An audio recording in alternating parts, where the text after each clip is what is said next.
আলহামদুলিল্লাহ নাহমাদুহু ওয়া নুসাল্লি আলা রাসূলিল কারীম আম্মা বা'দ। সকল প্রশংসা আল্লাহ তাআলার জন্য। আলহামদুলিল্লাহ, দরুদ এবং সালাম বর্ষিত হোক আমাদের প্রিয় নবী আল্লাহুম্মা সাল্লি আলাইহি আল্লাহুম্মা বারিক আলাইহি। আপনাদের সম্মুখে আমি আবারও এমন একটি দোয়া আপনাদেরকে সম্মুখে আমি জানিয়ে দিতে চাই, পাঠ করতে চাই, যে দোয়াটি পাঠ করলে জান্নাত লাভ হবে, জাহান্নাম থেকে আশ্রয় চাওয়া যাবে, জাহান্নাম থেকে মুক্তি পাওয়া যাবে। তা আমরা এই দোয়াটি পাঠ করব। জান্নাত, অবশ্য সবাই আমরা জান্নাত চাই, সবারই আমাদের জান্নাতের প্রয়োজন। একটা খারাপ মানুষ তাই কিন্তু জান্নাত চায়, সে কিন্তু বলে না যে আমি জাহান্নামে যাব, সে কিন্তু কখনোই মুখে উচ্চারণ করে না আমি জাহান্নামে যেতে চাই, সেও বলে আমি জান্নাত চাই।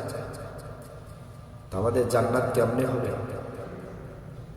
এই দোয়াগুলো পাঠ করতে হবে, আল্লাহর কাছে চাইতে হবে।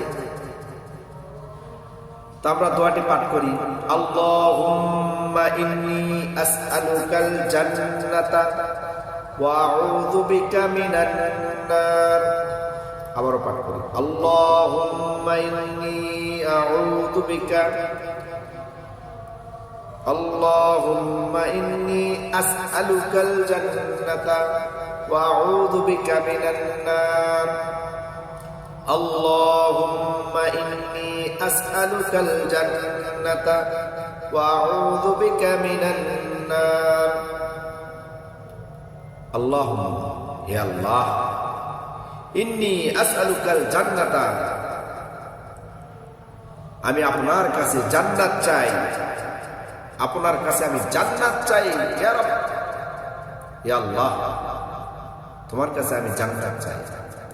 ওয়া আউযু বিকা মিনান নার, এবং জাহান্নাম থেকে আমি তোমার কাছে আশ্রয় প্রার্থনা করছি, আশ্রয় চাই। জাহান্নাম থেকে আমাকে আশ্রয় দান করো, আমাকে জান্নাত লাভ করে দাও, আমার জন্য জান্নাত দিয়ে দাও। জান্নাত চাইতে হবে, জাহান্নাম থেকে আশ্রয় চাইতে হবে। এই দোয়া বেশি বেশি পাঠ করতে হবে। সহিহ আবু দাউদ 792 নম্বর হাদিস। আল্লাহ তাআলা যেন আমাদেরকে, সকল মুসলিম জাতিকে,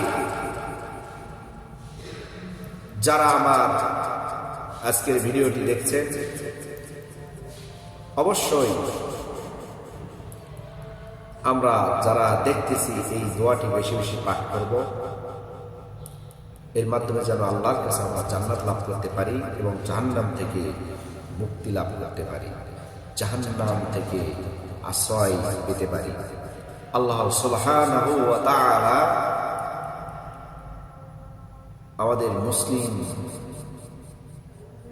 মুমিন ভাইদেরকে, সকলকে যেন আল্লাহ এই দোয়া বেশি বেশি পাঠ করে জান্নাত চাওয়ার এবং জাহান্নাম থেকে মুক্তি পাওয়ার তৌফিক দান করেন। আল্লাহুম্মা আমিন। ওয়া আখির দাওয়ানা আলহামদুলিল্লাহি রাব্বিল আলামিন। আসসালামু আলাইকুম।